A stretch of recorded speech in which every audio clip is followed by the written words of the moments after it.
사람이 욕구를 갖는 것은 너무 자연스럽습니다. 하나님께서 그 욕구를 통해서 우리 인생을 살게 하시죠. 관계를 맺게 하시고 일을 이루게 하십니다. 그래서 너무너무 자연스러운 일인데 그 욕구는 사람마다 다 다르죠. 그리고 그것을 이룰 수 있는, 성취할 수 있는 조건도 다 다릅니다. 그래서 어떤 사람이 욕구를 갖는 것 자체는 정당하지만 그것을 추구하는 것은 늘 다른 사람과의 관계에서 내가 어느 정도 추구해야 맞은지를 결정을 해야 됩니다. 특히 근본적으로 우리 사람이라는 존재는 성삼위 하나님의 관계를 배울 때, 닮을 때, 따라할 때 참 복이 된다라고 하는 건 처음부터 창조될 때부터 우리 이제 지으신 겁니다. 그 말은 결국 상대방의 욕구에 대해서 존중하는 것, 상대방의 것을 먼저 챙겨주는 것, 그래서 내가 오늘 하는 결정, 내가 누리는 것, 이것들이 상대방에게는 어떤 영향을 미치는지를 생각하는 사람이 온전히 처음에 하나님께서 지으신 사람의 모습이라는 겁니다. 거기에 복이 있는 거예요. 관계에서 복이 있고 관계에서 생명이 있다는 말이 그 말이죠. 그러니까 나에게 돌아올 영향만 생각하는 사람은 근본적으로 온전한 생명을 누리기 어렵습니다. 근본적 복의 근원이신 하나님께서 주시는 복을 누리기 어렵다는 뜻입니다. 그렇게 만들어져 있어요. 근데 사람이 자기 욕망에 사로잡히면 다른 건 보이지 않습니다. 이성마저도 그 욕망에 의해서 조종되고 또 정당화됩니다. 사기를 당하는 사람들이 보면 순수하기도 하지만 사실 욕심을 부릴 때 사기를 당하죠. 분별력을 잃어버리니까 그렇습니다. 욕심이 생기면 있는 그대로 보지 못하고요. 자기 중심적으로 모든 세상이 돌아갈 것이라고 생각해요. 그러려니 합니다. 또 자기가 기대한 대로 돌아간다고 스스로 속이기도 해요. 뭐 짤로 보기도 하지만 요즘 이렇게 청문회 하는 걸 보면은 검사들은 명백한 사실이 드러났는데도 아주 태연하게 얼굴색 하나 바뀌지 않고 너무 능수능란하게 자기를 이렇게 변호하는 것을 봅니다. 심지어 그 표정을 보면 저 사람이 노력하지 않았다면 진심으로 그렇게 믿고 있는 거구나라고 하는 생각마저 들어요. 그럴 수도 있겠다는 생각이 들어요. 거짓의 사람들이란 책, 스카펙, 그 책을 읽어보면 그런 이야기가 나와요. 처음에는 내가 나를 속이죠. 그래야 다른 사람을 속일 수 있잖아요. 마음이 편하려면 내가 먼저 나를 속여야 되는데 처음에는 이제 잘 안 되죠. 가슴이 벌렁벌렁 하다가 나중에는 정말 그 거짓말을 자기가 먼저 진심으로 믿게 되는 단계까지 이르는 그런 이야기를 좀 하고 있는데 그 단계까지 간 것으로 보여요. 그런 순간에는 이제 욕망의 노예가 된 상태다, 그렇게 이제 볼 수가 있죠. 이삭의 가정이 지금 순간에 지금 그런 모습을 보여줍니다. 모든 구성원들이 어느 정도 눈이 멀었어요. 그래서 다들 욕망하지만 그리고 아무도 자기 원하는 것을 얻지 못하는 결과로 끝이 나고 맙니다. 이삭의 가정은 우선적으로 내 욕망이 타인에 의해서, 궁극적인 타인은 하나님입니다. 그렇죠? 그 타인에 의해서 내 욕망이 컨트롤을 해야 돼요. 어느 정도 내가 누리면 맞지? 정당하지? 내가 10만큼 누리고 싶지만 5만큼만 누려야 다른 사람에게도 다 널리 유익하고 복이 된다고 생각했을 때 결국 내가 10만큼 얻는 것이 아니고 15만큼, 20만큼 얻게 하는 것이 하나님의 뜻이죠. 그래서 이삭의 가정은 사실 하나님을 기억하지 못하는 이 세상의 축소판이라고 할 수가 있습니다. 이삭의 인생 후반부에 일어난 일인데요. 그러니까 창세기 저자는 나중에 보면 이삭이 무슨 눈이 어두운 것 같지도 않고요. 뒤에 일어난 사건을 보면, 그러니까 이삭의 인생을 시간 순서로 기록한 것이 아니다라고 하는 것을 좀 염두에 두셨으면 좋겠어요. 정말 중요한 것은 이삭의 삶을 통해서 야곱을 통해서 이루시고자 하는 하나님의 일이 어떻게 진행되는지를 보여주는데 더 초점이 있어요. 그래서 이야기가 야곱이 주인공이고 이삭이나 에서나 리브가나 이런 사람들은 약간 그 보조 인물이다, 이렇게 보시면 좋겠습니다. 그래서 앞서 에서가, 큰아들 에서가 팥죽 한 그릇을 얻으려고 장자권이라고 하는 그 엄청난 축복을 판 사건을 봤습니다. 그런데 그 아들이 그 아버지예요. 이번에도 아버지 이삭이 별미, 이것도 먹을 거죠. 팥죽이나 이 별미, 이것은 인간의 욕망을 상징하는 거예요. 우리 그죠? 먹는 것이 아주 가장 기본적인 욕망이죠. 다른 모든 욕망들을 대변하는 욕망, 그렇게 보시면 됩니다. 이삭은 하나님께서 주신 신탁을 잊어버릴 리가 없어요. 없죠, 당연히. 그죠? 그 엄청난 큰 자가 작은 자를 섬길 것이라고 하는 하나님의 말씀이 쉽게 잊혀질 리가 없습니다. 그런데 우리가 무슨 하나님 서운하게 해드리고 또 우리의 마음을 통제하지 못하는 것이 하나님의 약속을 몰라서입니까? 안 그렇죠. 우리가 여태 평생 들었던 하나님의 말씀이 얼마나 많습니까? 정신만 딱 그 순간 정신 차리면 이러면 안 되지. 내가 뭘 아는데, 내가 아는 하나님이 어떤 하나님인데 그걸 몰라요. 우리가 불안하고 염려하고 두렵고 맡기지 못하고 그런 순간들이 많이 있죠. 저도 그런 순간이 훅 들어오면 근데 하나님 아는데 내가 지금 뭐 하고 있지? 그런 생각이 들어요. 요 생각은 계속해서 진행된다니까요. 근데 제가 저한테 말을 해요. 야, 태영아, 너 하나님 알잖아. 하나님 너 딱 뭐하냐? 너 하나님 믿는다면서 네가 성도들 때 그동안 했던 설교는 뭔데? 저한테 이야기해요. 근데 그 마음이 없어지냐고요? 아니에요. 그 마음은 계속 가요. 그 마음은 안 사라진다고요. 자꾸 달래는 거예요. 야단도 치고 달래기도 하고. 내 영혼아 어찌야 네 속에서 낭망하는 거. 내 하나님을 바라라 라고 시편 저자가 자기한테 이야기하잖아요.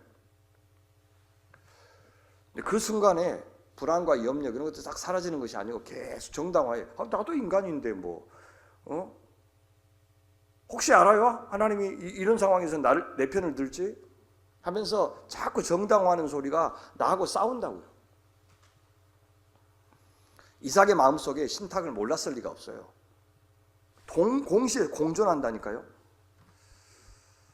하나님이 주시려고 하는 축복은 이 축복이 아니고 다른 축복일 거야. 장자권은 저 아들이 가져가는 것이고, 그죠? 하나님이 큰 자가 작은 자를 섬길 것이라고 하는 것은 또 다른 축복일 거야. 그래서 아버지로서는 큰 아들한테는 요거라도 줘야지, 챙겨줘야지. 별의 별말로 사실 자기가 하는 행동들 정당화했겠죠, 이삭은. 근데 정직하게 한번 따져보자고요. 아들 생각하는 거예요? 별미 때문이에요? 그런 거예요.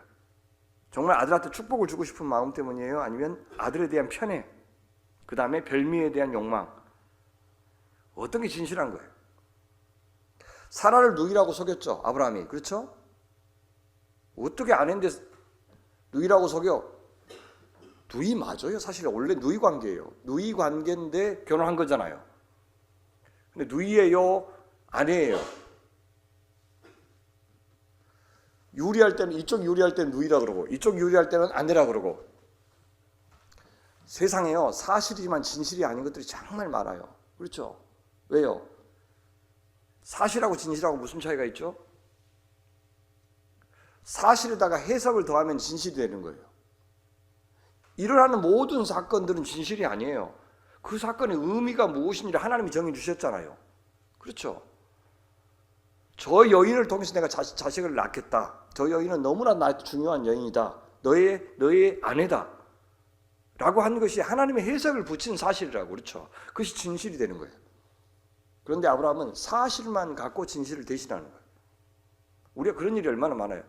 그래서 우리의 해석을 붙여가지고 사실을 갖고 들이밀면서 이걸 진실인 척 하는 일들이 세상에 많다고요.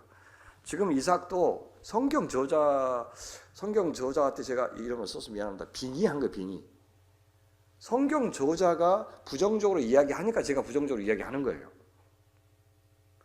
큰아들이 먹을 것 같고 장자권이라고 하는 축복을 소홀히 여겼네. 아버지도 아들에 대한 편애와 별미 때문에 똑같이 먹을 것 때문에 소홀히 여겼네 라고 둘 다를 의도적으로 부정적으로 묘사하고 있기 때문에 우리는 그 묘사를 따르고, 우리도 그런 일이 많지. 제가요, 제 욕심으로 하면서 주님의 일로 만들기는 일도 없어요. 교회를 위하고요, 심지어 성도 여러분들이 막 저한테 가스라이팅을 당해도 성도들을 위한 일로 만드는 것은 일도 아니라고요. 정말 쉬워요. 특히요, 제가 한 14년 했거든요. 14년 동안 그런 적이 없잖아요. 그러니까 지금 속이는 것은 일도 아니에요.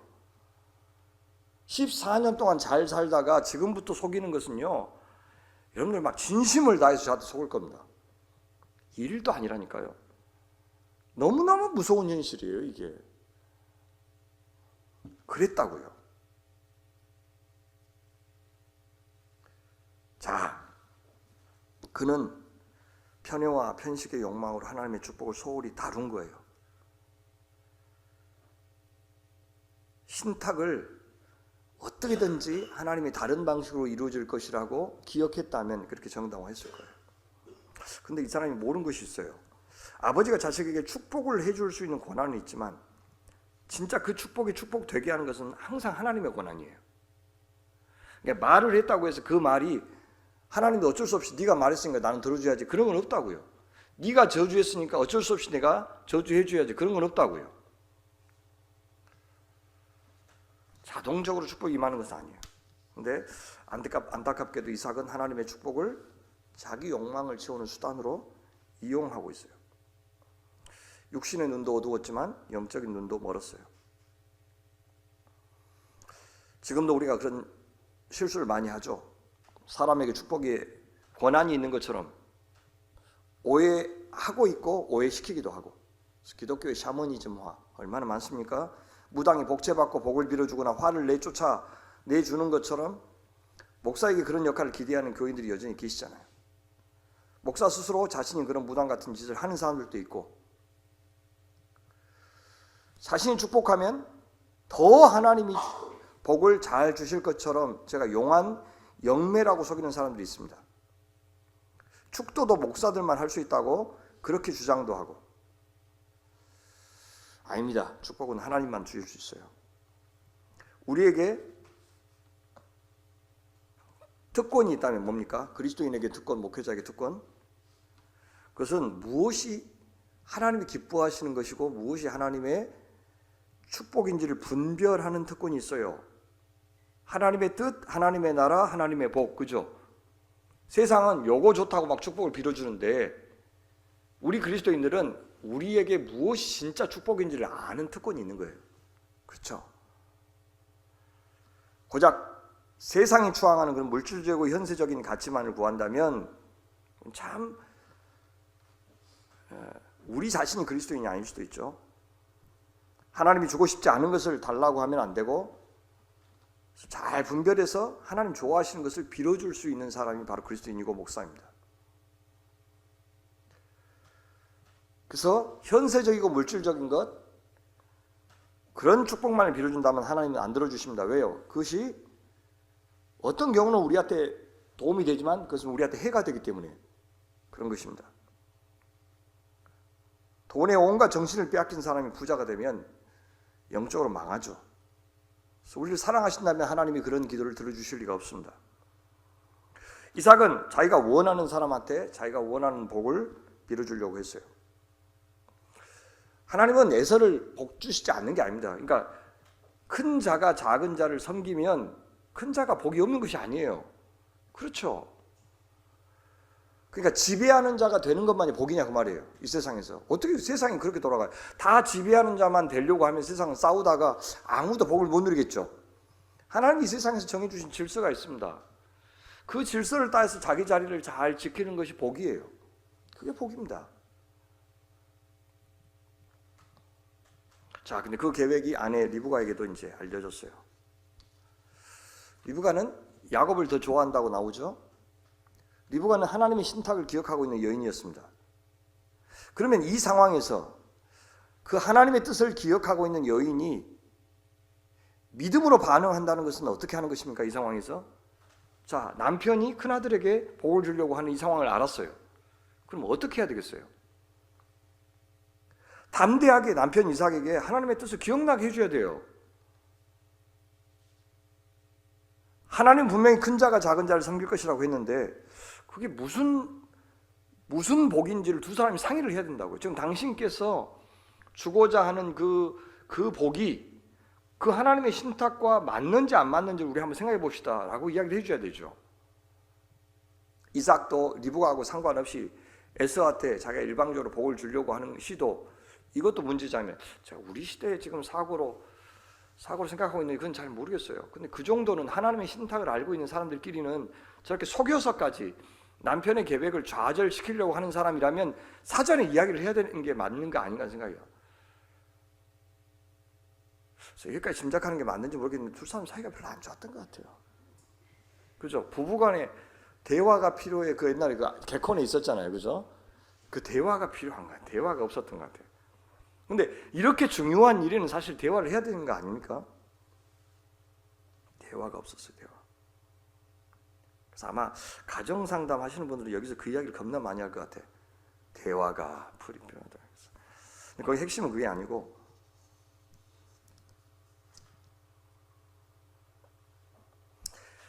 이삭이 인간적인 방법으로 인간적인 판단을 해서 반응했다면 리브가도 마찬가지였습니다. 자, 야곱은 형 에서가 배고픈 상황을 이용해서 장자권을 빼앗은 적이 있죠. 태중에서부터 인생 전체를 망라하여 야곱은 자기 지혜와 힘으로 축복을 빼앗고 축복을 쟁취하기 위해서 씨름하는 인생을 살아왔어요. 앞으로 살 겁니다. 이번에는 야곱 혼자가 아니라 어머니 리브하고 같이 공모하고 있어요. 눈이 어두운 남편 이삭의 약점을 이용해서 더 사랑하는 아들에게 축복을 받게 하려고 계략을 꾸밉니다. 약점을 이용해서, 에서 형의 배고픈 그 약점을 이용해서 축복을 빼앗았던 야곱과 비슷하죠. 하나님의 신탁을 기억해서 한 일이라고 해도 이런 방법을 쓴 것까지 정당화되지 않습니다. 왜요? 모든 축복은 선물이라고 하는 정신이 제일 중요하니까 그래요. 그러면 축복을 선물이 되게 하기 위해서 우리에게 필요한 것이 무엇이냐? 그게 믿음이에요. 축복을 받아내느냐 그렇지 않느냐, 천국을 가느냐 그렇지 않느냐, 이 문제보다 압도적으로 중요한 것은 뭐냐면 우리가 믿음의 사람이 되는 거예요. 그러면 그 믿음의 사람이 되는 것은 어떻게 해서든지 결국 하나님 주고자 하는 것을 내가 얻어내는 것, 내 것으로 만드는 것, 천국 가는 티켓 얻는 것 혹은 천국 가는 것, 그 마지막 결과에 집중하면은 너무나 많은 것을 오해하는 것이죠. 왜? 정작 그 축복을 얻을 만한 사람은 되지 않을 가능성이 있으니까. 그러면 그 사람이 얻었다고 생각하는 축복은 축복이 아니에요. 그건 아닙니다. 목사로서 이야기하기 참 어려운 게 뭐냐면 그리스도인 안 같은 성도들이 보이는 거예요. 신앙생활 거의 다 끝나가는데도 신앙인이 아닌 것 같아요. 아니 평생 신앙생활 했는데 저 모습이면 천국 가서 뭐 달라 그러지? 그런 생각이 들어요. 인격적으로나 행동으로나. 근데 무슨 고백을 했다고 예배에 나오고 있다고 신앙인이라고 인정해 주기가 어려운 거예요. 제 양심상. 왜? 내가 그러려면 가르칠 필요가 없어요. 그래서 목사 앞에서 신앙 고백하는 거 받아내는 거 의미가 없다고요, 제가. 그건 이제 마음에 안심하려고 이제 그런 효과는 있을지 몰라요. 목사가 안심하고 본인도 안심하고 옆에 보는 사람들도 안심하고 그 무슨 소용이 있냐고요.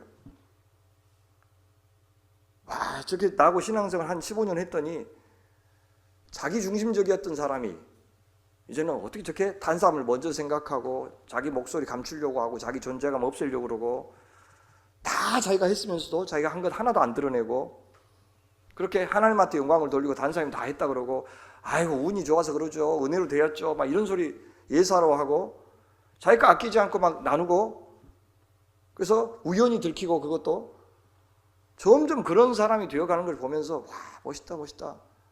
진짜 하나님만 오롯이 드러내려고 하는구나.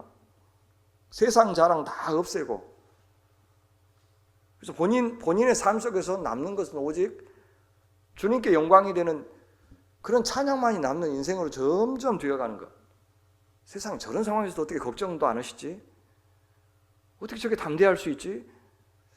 그런 모습이 그리스도인이 되어가는 그런 과정이 중요한 것이죠. 뭔가 마지막에 얻는 것이 아니고 보세요. 내 믿음으로 살았더니 자식들 저 잘된 거 보세요. 저 사업도 잘 되고 저 학교도 잘 가고 시집장가도 잘 가고 아이고 안 믿는 사람들이 훨씬 잘 가요. 그것을 증거로 산 다음에 안 믿어야 된다고 세상에. 그런 증거 갖고 하나님의 축복을 받았다 안 받았다 이런 걸로 이야기하는 것은 아직도 복음을 몰라서 그러는 거예요. 존재라니까요. 그 사람이 어떤 성품의 사람이 되었는지, 믿음의 사람이 되었는지 다 선물이다 라고 인정할 만한 사람이 되었는지 그렇지 않는지가 전부예요. 전부. 사실은 전부. 살아가는 인생의 전부라고요. 근데 리브가도 이삭도 그게 없잖아요. 야곱도 그게 없어요. 이거 하나님이 나를 선민으로 삼아주셔서 하나님 감사합니다.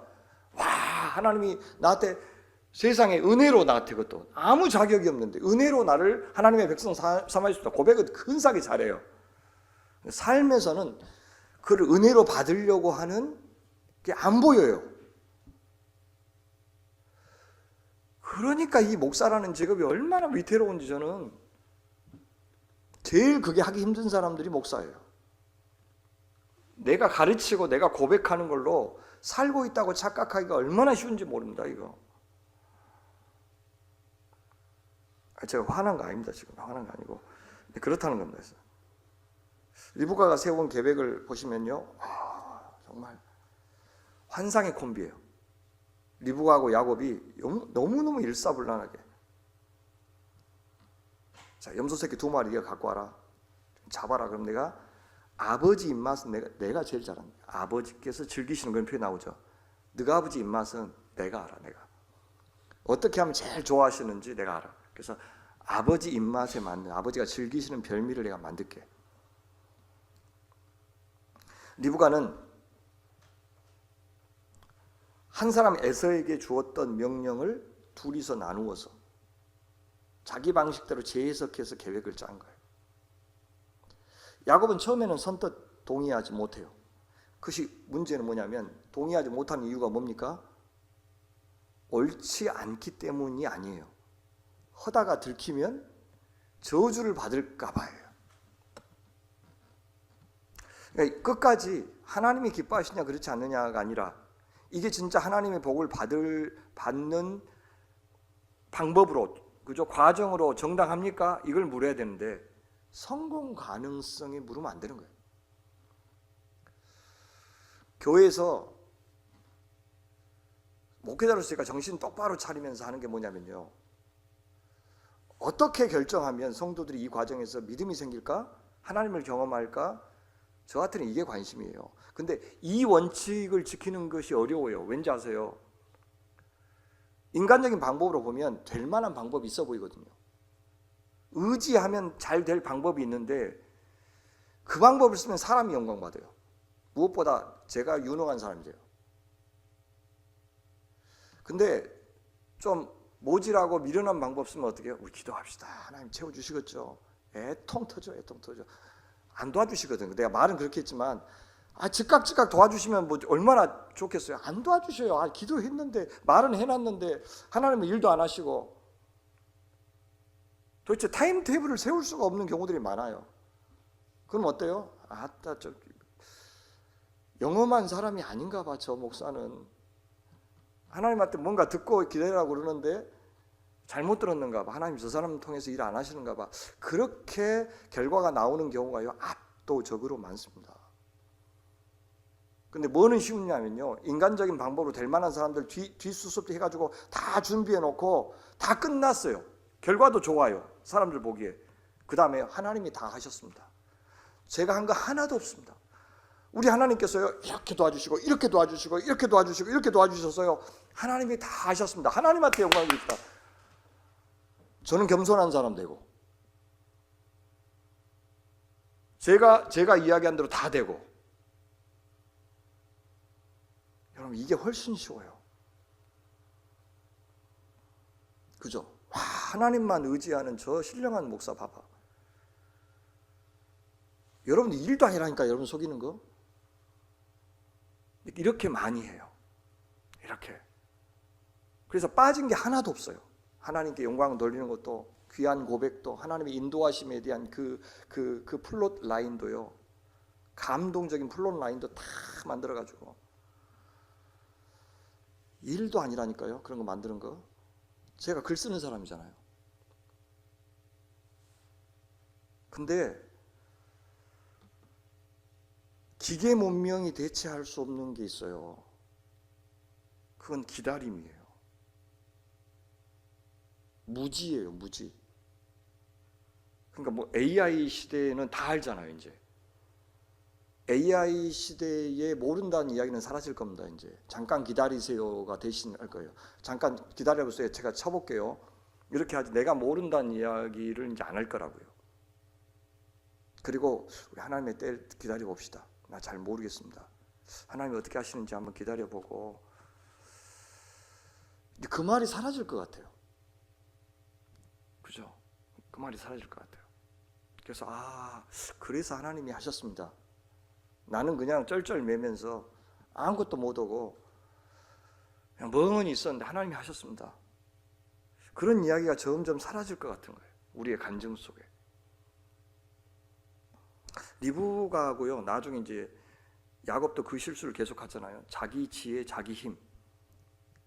그래서 축복이라고 하는 게 자기 것이 되는 것처럼 보이지만 간증은 없어지는 거예요. 하나님이 하셨습니다라는 간증이 없어져요. 다 자기가 했으니까. 무슨 말이냐면 축복은 정작 손에 쥐어졌는데 축복을 누릴 만한 사람은 못 되는 거예요. 그래서 그 축복이 다 손으로 빠져나가 버려요. 지혜가 성공했는데 그 지혜로 누리는 것은 하나도 없어요. 도망 다니고 빼앗기고 속고.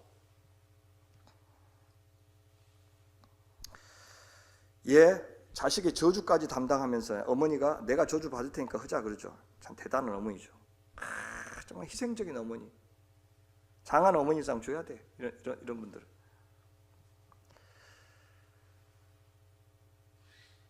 그녀는 축복의 가치는 알았지만 그 축복을 하나님께서 이루실 것이라는 믿음은 자식한테 못 가르쳤어요. 축복이라고 하는 것은 이렇게 거짓말까지 해서라도 기어코 네 손에 만들어내야 돼 라고 하는 것을 자식한테 가르친 거예요.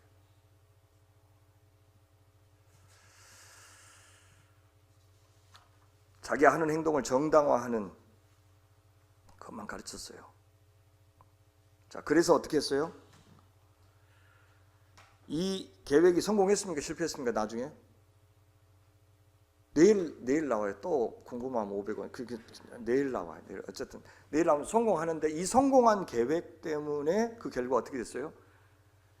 야곱은 옛날의 축복은요 항상 땅과 관련된 거죠. 당연히 그렇죠. 모든 재화는 땅이니까. 근데 축복을 누릴 땅인 가나안 땅에서 떠나야 했어요. 그렇죠. 그러니까 축복은 받아냈는데 그 축복을 누릴 땅에서는 도망하고, 하란 땅에서 축복을 받은 것처럼 보였는데 그거는 나중에 에사가 화해하기 위해서 다시 돌려줘 버리고 축복 못 누려요. 그리고 축복을 누리려고 했는데 그 땅에서 못 살고 다시 애굽으로 내려가야 됐고. 어머니는 어떻습니까? 몇 날 동안만 가 있으라 그랬죠. 성경에 보면 몇 날 동안만 가 있으라. 근데 이 성공한 계획 때문에 사랑하는 아들과 영영 죽을 때까지 생리별합니다. 리브가가 죽을 때까지 다시는 못 봐요. 성공한 계획 때문에. 그가 아들의 저주를 대신 받겠다고 했는데 아들을 죽을 때까지 보지 못하는 것보다 더 혹독한 대가가 있을까요? 그죠? 근데 우리 시대는 아들이 잘 되는 것은 봐요. 세상적으로 부모들이 악착같이 아들에게 복을 주십시오라고 하는 그 복을 100일 기도하고 1000일 기도하고 금식 기도하고 해가지고라도 아들한테 어쨌든 좋은 결과를 주지만, 그리고 아들이 하나님의 사람이 되지 못하는 그 저주를 같이 봐요. 우리 시대에 사랑한다고 하면서 했던 일들이, 현세적인 축복을 빌어주는 것들이, 아들이 죽고 자기도 저 영혼이 파리에 가는 아들을 보는 그 비참한 지경에 이른 것이 지금 한국 기독교예요. 그것이 이제 목회자와 후대의 목회자의 관계도 되고, 교회와 다음 시대 교회와의 관계도 되고, 축복이라고 하면서 막 목사님들이 해주었던 그 목사님들의 말년이 너무나도 비참하고, 그 목사님들에게 물려받은 지금의 후배들의 교회도 그 몰골이 앙상하고.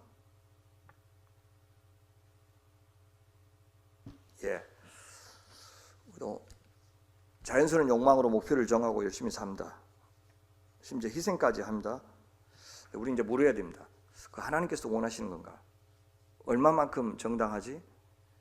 그래서 그 원하는 것을 이루기 위해서 나도 열심히 해야 되지만 압도적으로 하나님의 선물과 은혜, 그죠? 축복으로 내가 받는다. 내 인생 그렇게 선물로 받는다라는 생각을 하고 있는가? 그러면 그것이 축복이 되고 선물이 되기 위해서 내게 필요한 믿음은 지금 어떤 종류의 믿음인가? 그죠? 그걸 계속해서 물어야 되는 거예요. 내가 지금 하는 이 과정 자체가, 이 시간 자체가 믿음의 행보인가? 지금 목회하는 방법이 내가 어떻게 하는 것이 믿음인가를 묻는 거예요. 지금 제가 결과는 사실 모르겠어요. 뭘 갖고 판단해야 될지 모르겠어요. 사람 늘어나면 결과 목회가 성공한 겁니까? 그래서 우리가 무사히 저쪽으로 담양으로 이전해가지고 사람들이 더 많아지면 제 목회가 성공한 겁니까? 너무 그 기준이 천박하잖아요. 그거는 겨우 그 정도 보려고 목회한다고요. 제가 그 사람들 많아지는 거 보려고 목회한다고요? 아니에요. 그래서 안 믿는 사람이 몇 명이나 세례 받았느냐? 그 정도면 좀 좋겠죠, 그죠? 그렇게 해서까지 우리가 교회 키워서까지 주님 몰랐던 사람이, 죽어갔던 사람들이 주님을 알고 세례받고 하나님의 백성 되는 복을 몇 사람이 누렸느냐? 그게 기준이라면 그나마 차라리 낫겠어요. 그래서 우리가 이 과정 속에서 믿음의 사람이 되어간 사람들이 몇이나 되느냐, 저는 그걸 좀 살폈으면 좋겠어요. 그렇게 우리 눈먼 사람, 눈먼 가정 안 됐으면 좋겠습니다. 속임수와 책략으로라야 이룰 수 있고 미움과 증오와 복수심이 그 결과로 나와야만 이룰 수 있는 내 욕망이라면 접어야 됩니다. 접어야 돼요. 하나님 절대 좋아하시지 않습니다.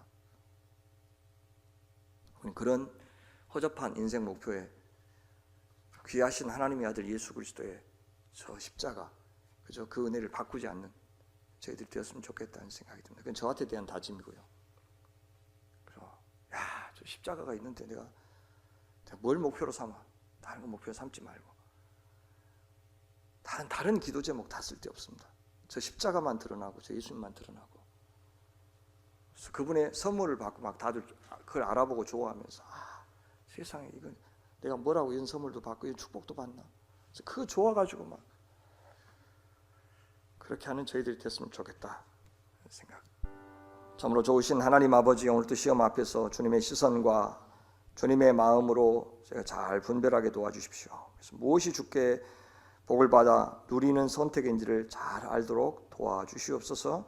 주께서 선물로 허락하시는 이 복의 원리를 항상 기억하여서 내가 사랑하는 이들을 위한 나의 도모가 그들을 향한 하나님의 복을 가로막는 결정이 되지 않고 오히려 하나님만을 드러내는 준 그런 섬김이 되게 하여 주시옵소서. 분별할 만큼 말씀 주시고 또 하나님을 여태 많이 경험하게 하셨으니 이제는 그것이 산지식 산지혜가 되어서 주님의 일에 기쁘게 참여하는 하루하루 되게 하여 주시옵소서. 하나님, 지난 목요일날 작게 어르신들 무사히 봄나들이 다녀오게 해주셔서 감사합니다. 다음 주에 있을 교인들 전체 운동회 있는데 그 행사도 복되게 하시고 준비하는 모든 손길들 하나님 피곤치 않게 도우시며 과정에서 먼저 큰 기쁨을 누리실 수 있도록 도와주시옵소서. 하나님, 5월달 보니까 주말마다 이제 결혼의식이 있는데 모든 가정과 커플들에게 주님 은총을 베풀어 주시옵소서. 내일의 예배도 오직 주님께만 올려드리길 소원합니다. 위에 있을 모든 나무 모임과 소그룹 모임에 만남의 기쁨 또 전국의 교제가 있게 하여 주시옵소서. 연약한 사랑하는 성도들, 우리 인생에서 피하지 못할 그런 단계들인데 건강할 때는 누리지 못한 다른 종류의 복을 꼭 누릴 수 있도록 도와주시옵소서. 하나님 아버지, 저 중동 땅에도 별일 없는 시시한 일상을, 또 오늘과 내일이 별로 다를 바 없는 그런 평범하지만 평화로운 일상을, 하나님 두려움과 공포와 염려가 없는 마땅히 우리에게 올 그런 무난한 일상을 그들에게 꼭 허락하여 주시옵소서. 감사드리며 우리 구주 예수님 이름으로 기도하옵나이다. 아멘.